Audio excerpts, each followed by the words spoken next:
Olá você, bem-vindo ao episódio 11 dos nossos bate-papos sobre economia. Como você já sabe, aqui você vê a economia sem enrolação, de maneira bem simples e com vários exemplos práticos. Na capa desse episódio, uma variedade de oferta de cervejas ao dispor da escolha dos compradores. Será possível deslocar a demanda para a sua marca?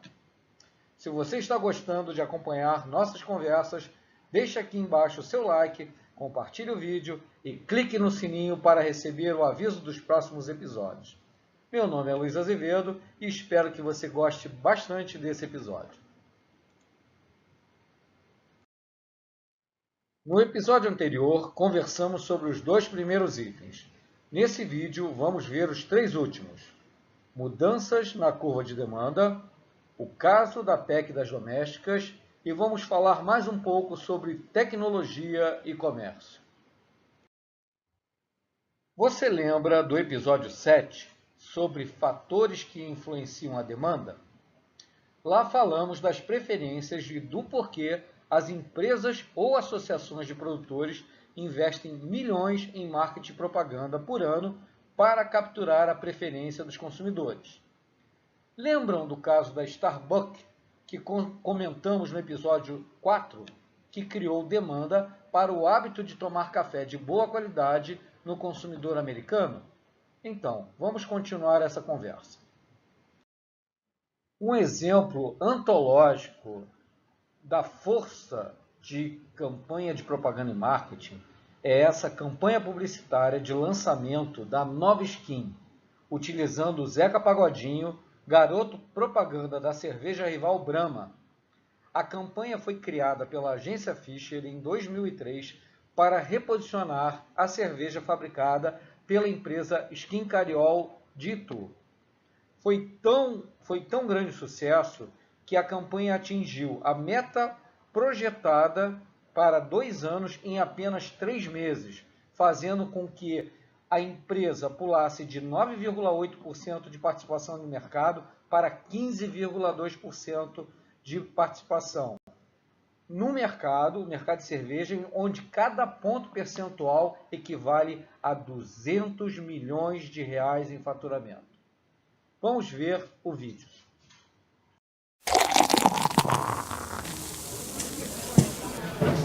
Que isso, cara? Nova Skin. Nova Skin. É, nova Skin com novo sabor. Experimenta. Acho melhor. Experimenta. Não. Experimenta. Experimenta. Experimenta. Experimenta. Experimenta. Experimenta. Experimenta. Experimenta. Experimenta. Experimenta. Experimenta. Experimenta. Experimenta. Experimenta. Experimenta. Experimenta.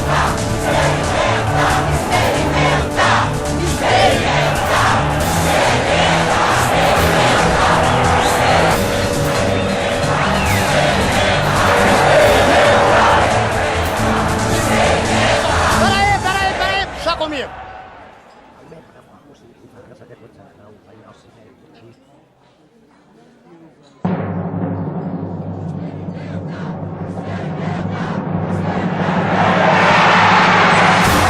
Nova cerveja com novos ingredientes. Chegou a Nova Skin, o seu novo sabor. Aí, o que tu falou pro cara? Eu virei pro cara e falei: experimenta! Experimenta!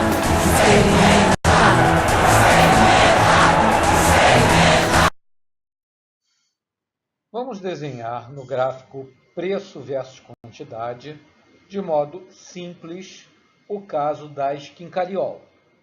Então, a curva padrão de oferta da Nova Skin é a reta azul O1 e a reta de demanda pela Nova Skin é a reta vermelha D1. O investimento em propaganda e marketing causa um choque positivo na demanda por Nova Skin, isto é, a reta de demanda se desloca para cima e para a direita, para a posição da reta verde D2. Desse modo, a empresa objetiva, com o investimento em propaganda e marketing, atingir um preço de equilíbrio mais alto a uma quantidade consumida maior, durante e após a campanha publicitária.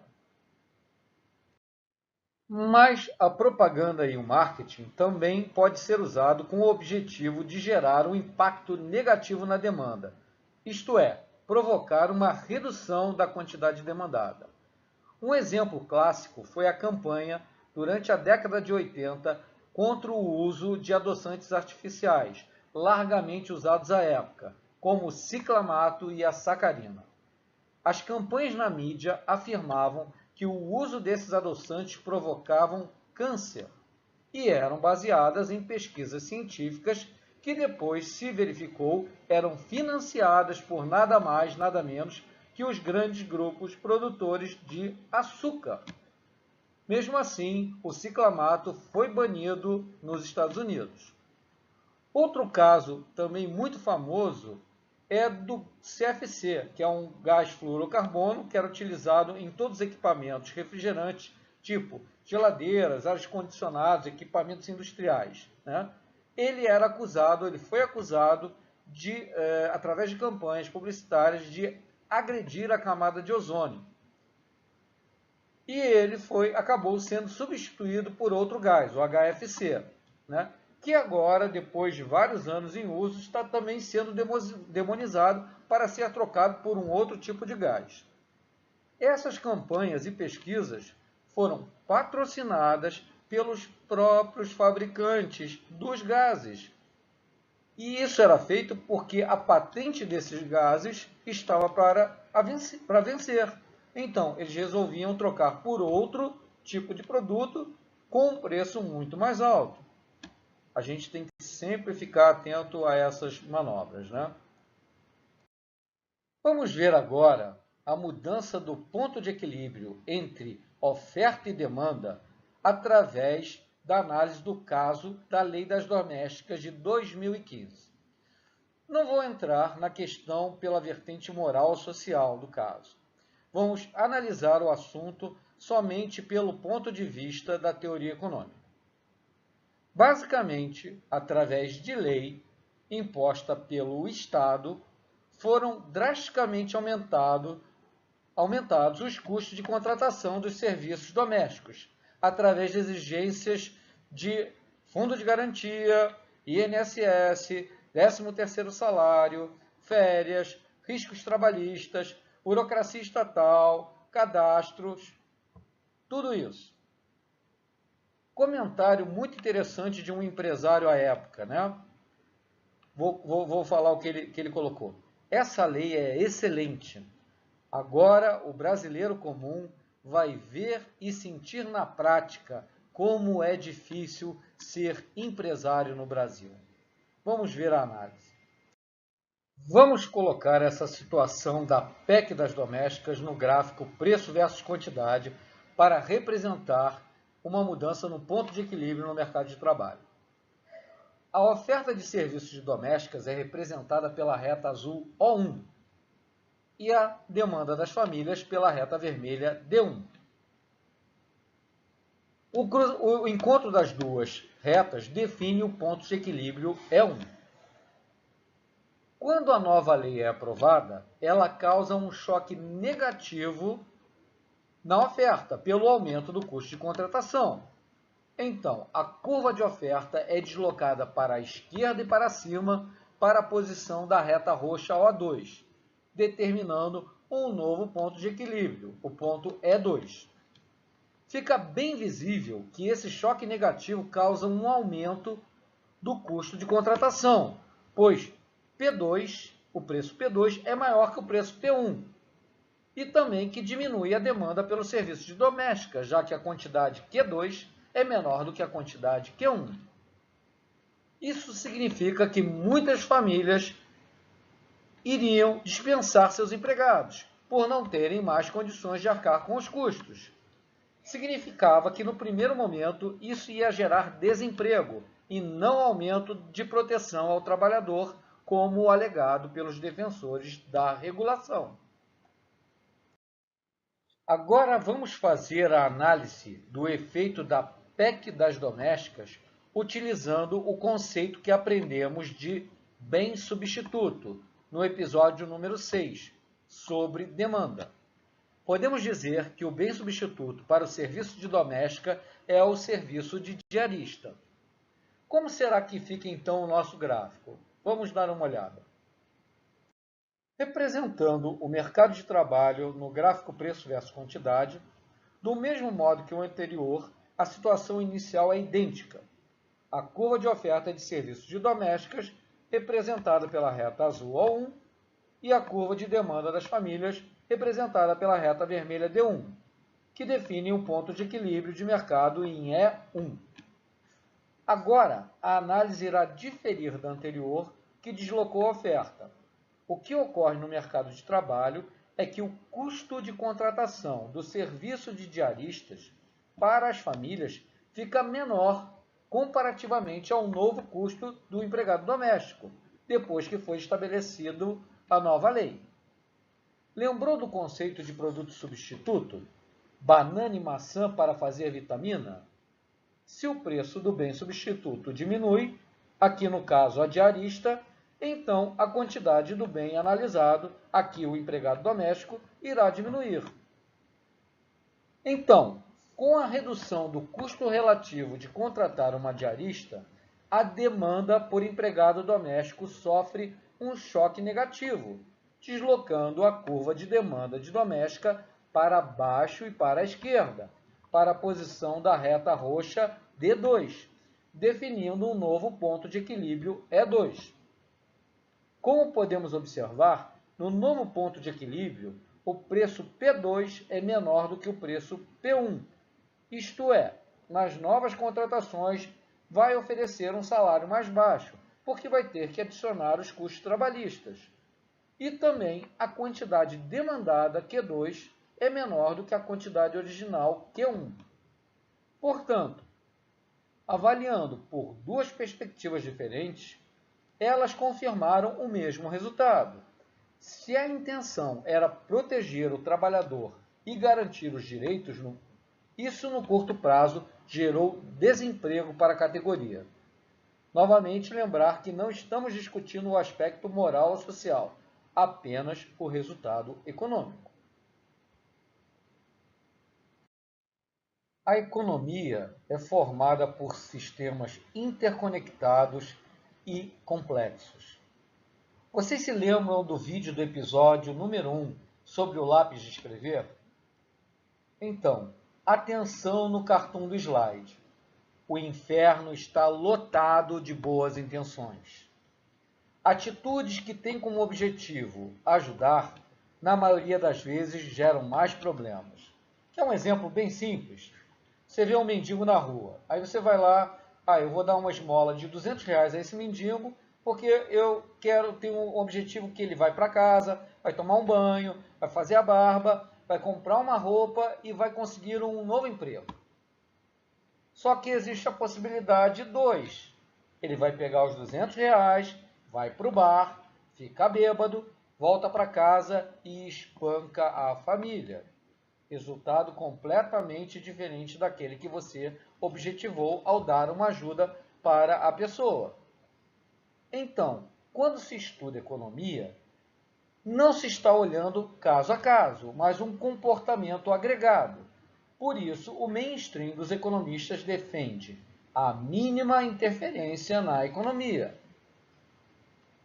Um aviso: políticos, advogados, juízes, muito cuidado antes de proporem ou aprovarem leis, medidas e regulações. Os resultados, na grande maioria das vezes, são ruins. E o que importa para o bem-estar da sociedade não são as boas intenções, e sim os resultados práticos. Lembrar do último episódio, quando o Estado, governo, limita e bloqueia o comércio ou a adoção de tecnologia, ele gera um choque negativo na economia, com efeito prejudicial para toda a sociedade. Você já se perguntou por que alguns setores são tão protegidos pelo Estado que mantém os oligopólios através de barreiras à entrada de novos competidores? Os bancos, a indústria automobilística, o setor de telefonia, empresas aéreas, e vamos longe nisso. Você já parou para pensar com calma sobre a pergunta do slide? Intervenção estatal protege realmente empregos? A proteção imposta pelo Estado através de leis é sempre temporária e danosa. Vamos relacionar com o que falamos de alguns setores e resultados práticos no Brasil. Primeiro, os empregos, ou melhor, os postos de trabalho, migram para outros países. Isso é normal. Se você protege demais, aumenta o custo, esses postos de trabalho vão migrar para outros lugares. Indústria automobilística. Aqui no Brasil, você ganha o direito de pagar o mais alto preço por carros de baixa qualidade, inclusive em itens de segurança. No setor bancário, aí incluído os bancos estatais, Caixa Econômica, Banco do Brasil, BNDES, Bradescão, Itaú, você ganha o direito de ter baixíssimo acesso a empréstimos bancários para você poder investir em seu pequeno negócio e você ganha o direito de pagar a mais alta taxa de juros. Bom, né? Na telefonia, você ganha o direito no Brasil de pagar mais caro por pacotes de serviços péssimos e de pagar por um aparelho celular o valor de um carro usado nos Estados Unidos. Só vantagem, né? Que bom, né? E para falar em petroleiras, a Petrobras, em 2016, pagava salários a 315 mil funcionários, entre diretos e terceirizados. Aí você conta, a Shell, a Exxon e a British Petroleum juntas empregavam 262 mil pessoas no mundo, isto é, 53 mil pessoas a menos do que a petroleira brasileira, com lucros somados de 58 bilhões, enquanto a Petrobras fazia 4 anos de prejuízos seguidos. E aí, o que você ganha? Você ganha o direito de pagar a gasolina de mais baixa qualidade e mais cara disponível. Exemplos não faltam. A grande verdade é que não é comentada, é que a abertura de mercado gera desemprego nos setores menos eficientes. Por exemplo, se a empresa tem condições de comprar um notebook, um PC melhor e mais barato, não interessa se é produzido onde for, na China, Taiwan, vai poder gerar maior produtividade, vai poder crescer o negócio e contratar mais pessoas. O que gera desemprego é a intervenção do Estado ou governo na economia. Essa é a verdade. Um grande alerta. Toda nova lei é uma restrição ao conjunto de opções da sociedade. Isso é muito simples de mostrar, utilizando um conceito básico de lógica, a teoria dos conjuntos. O conjunto A representa todas as opções da sociedade. O conjunto B são as opções da sociedade limitadas por uma lei. Quanto mais leis são colocadas e impostas, mais restrições às opções da sociedade. Simples de entender, não? Esse episódio foi meio pesado, mas eu espero que você tenha gostado. Se gostou, deixa aqui embaixo o seu like e compartilhe o vídeo. Impressionante como os ginastas olímpicos parece que são desprovidos de ossos, não é mesmo? Eles parecem que são elásticos. Então, no nosso próximo episódio, vamos falar sobre a elasticidade da demanda. Meu nome é Luiz Azevedo e muito obrigado pela sua audiência.